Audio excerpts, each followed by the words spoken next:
Manever I say ma PENDREAM TV. PENDREAM TV there osia dem yopo.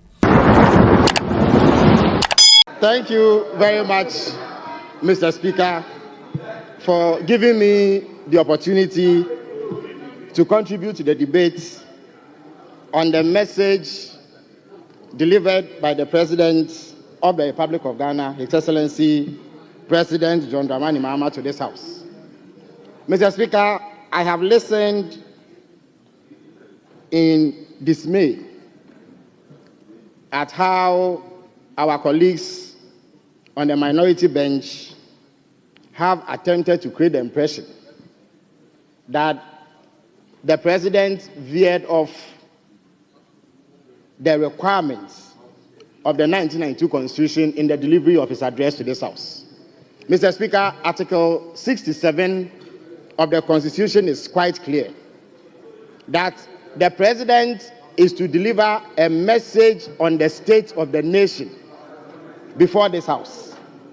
So if any president came here and focused his entire attention on telling us what the state of the nation is, without going into what plans he has to address whatever problems he has encountered, Mr. Speaker, he will be well within his rights to do so.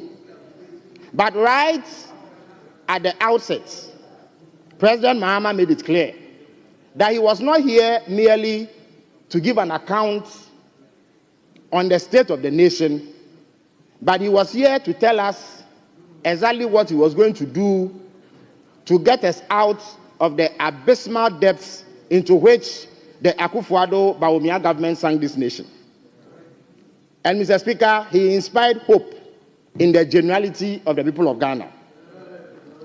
I have also listened with considerable shock as our colleagues on the other side have insisted that the economy that they bequeathed to President Mahama and his government was anything to write home about. Mr. Speaker, during our days in secondary school, we read the books of the Venerable Professor Na Afale Sakifio, who wrote in one of his books that the lizard says it is not as indignant at the boy who threw a stone at it than at the one who lauded the boy for having a good aim. It is bad enough that they bequeathed the country to the Mahama administration in the state that they did. But it is completely unacceptable and constitutes an insult to the people of Ghana to tell them that the terrible economy that they left is better than the one that they inherited. Mr. Speaker, fortunately, economic analysis is not done in a state of vacuum.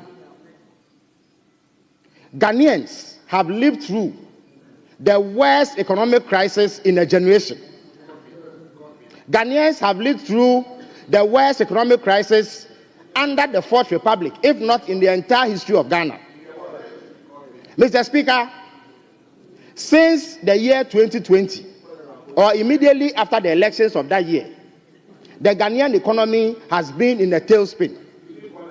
For the first time in decades, a Ghanaian government defaulted on debt payment. And Mr. Speaker, there is no better measure of the collapse of an economy than the failure of a government to meet its debt obligations.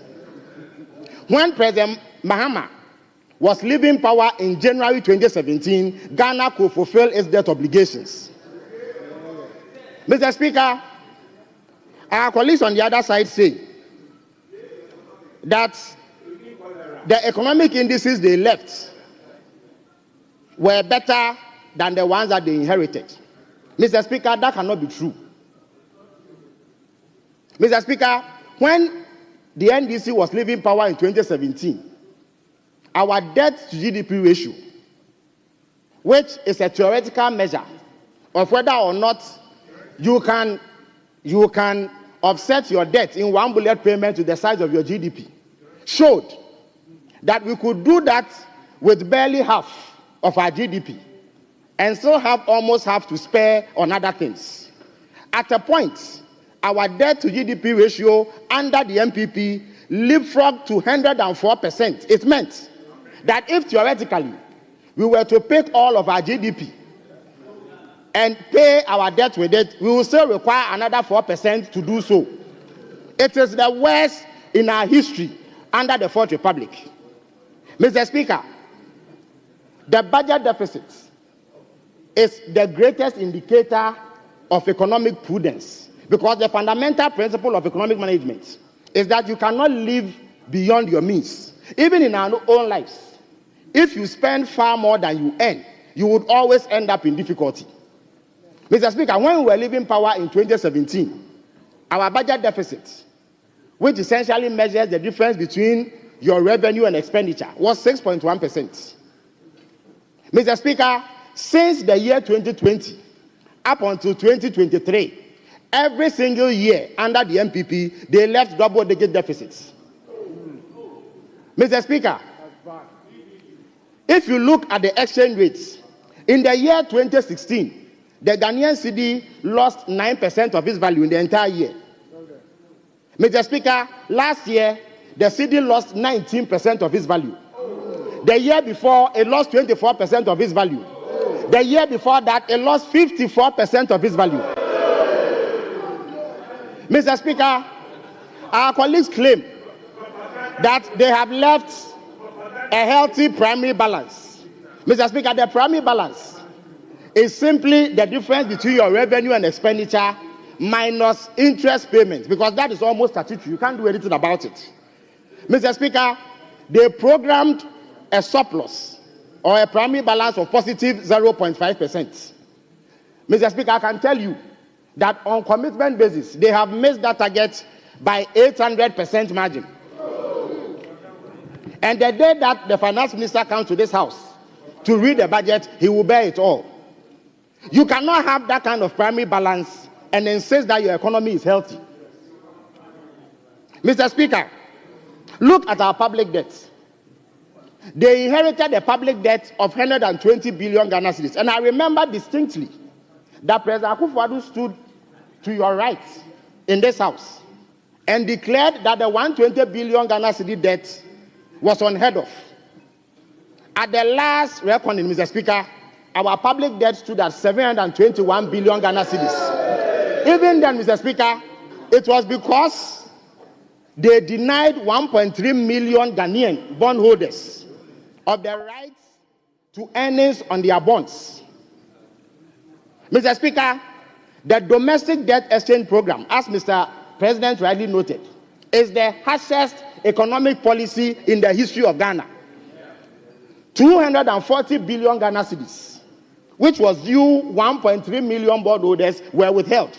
They were told that contrary to the agreement they reached with the government of Ghana, that they were going to be paid a certain interest rate, it was going to be reduced drastically. The maturity periods too were going to be extended.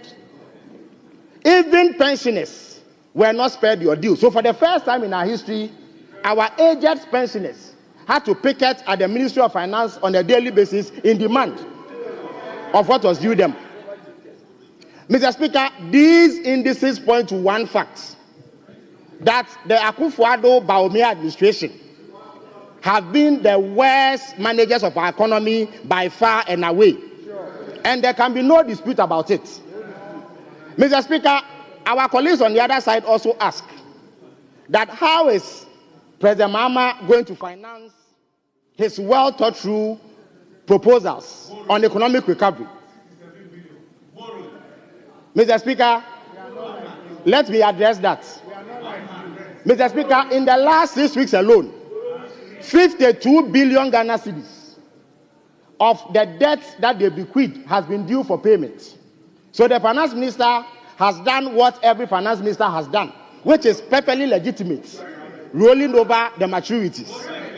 That is what has happened. That is the reason why, if you pick Ghana's debt today, it has not increased by 67 billion. Mr. Speaker, but I was coming to what President Mahama intends to do. to make savings that can be channeled into other areas of expenditure. Mr. Speaker, President Mahama made it clear during the campaign, and indeed, Ghanaians had urged upon the political class the need to reduce the size of government. So President Mahama stated boldly that in the event that he was elected, he will work with 60 ministers. This compelled our colleagues on the other side to immediately promise to work with 50 ministers. Mr. Speaker, these are the same people who defended to the hilt the appointment of 125 ministers. Mr. Speaker, it will interest you to note that the worst economic outcomes that this country has seen emanated from their performance between 2017 and 2020. After that point, all they did was to try to patch up for the wrongs of 2020. That terrible economic performance was brought about by the biggest government in our history of 125 ministers. That means that you don't need a legion of ministers to be able to manage the country properly. Now, Mr. Speaker, I use myself as an example of the savings that are going to be made by having a reduced government. My colleague on the other side, and my friend, Honorable Oponkuma, who, by the way, is my constituent also, used to head a ministry called the Ministry of Information. Mr. Speaker, that ministry had 76 people working there to manage government information. Mr. Speaker, as I speak to you, it is myself, a deputy, and 5 other people who now manage government information. Mr. Speaker, if you move from 125 ministers to 60 ministers, Mr. Speaker, that means that you are going to buy 60 less Land Cruisers. You are going to buy 60 less saloon cars. You will need to provide 60 less bungalows. You will need to provide 60 less sets of political aides, executive assistants, and what have you. Now, Mr. Speaker, President Mahama has not limited himself to just reducing the numbers of ministers. In any event, as I speak to you, there are only 56 ministers. And in fact, there are 42 ministers running Ghana as we speak, because deputy ministers have not been approved. 4 nominees have not been made to make up for the 60. But if you come to the presidential staff, Mr. Speaker, if you take out the civil servants under the office of the president, under the Akufo-Addo administration, there were 337 political appointees under President Akufo-Addo. As I speak to you, Mr. Speaker, there are 26 presidential staffers, people that you can classify as presidential staffers, and then 4 directors. As I speak to you, if you put together the total number of people who work at the presidency where I operate from, they will not amount to 60, Mr. Speaker. Yet they had 337 political appointees. So this is a man who wants to be prudent. And Mr. Speaker, the reason why that is important is that you send a clear signal to the people of Ghana that you are not here to feed facts on their public purse. You are not here to squander their money on the personal comforts of ministers and political appointees. Mr. Speaker, more importantly, Mr. Speaker, President Mahama gave indication, and I've heard them say that he came here to lament and that he didn't provide a way forward. Mr. Speaker, I have a copy of the State of the Nation address. 1 minute left. President Mahama was very clear.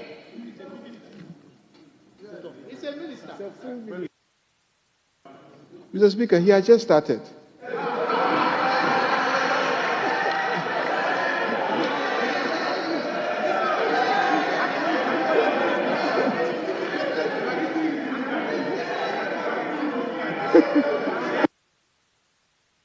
Mr. Speaker, President Mahama was emphatic in the address that I hold in my hands that he was not here to lament, even though there was much to lament about. Mr. Speaker, how can we not lament a situation where 1.3 million bondholders are denied their bond savings?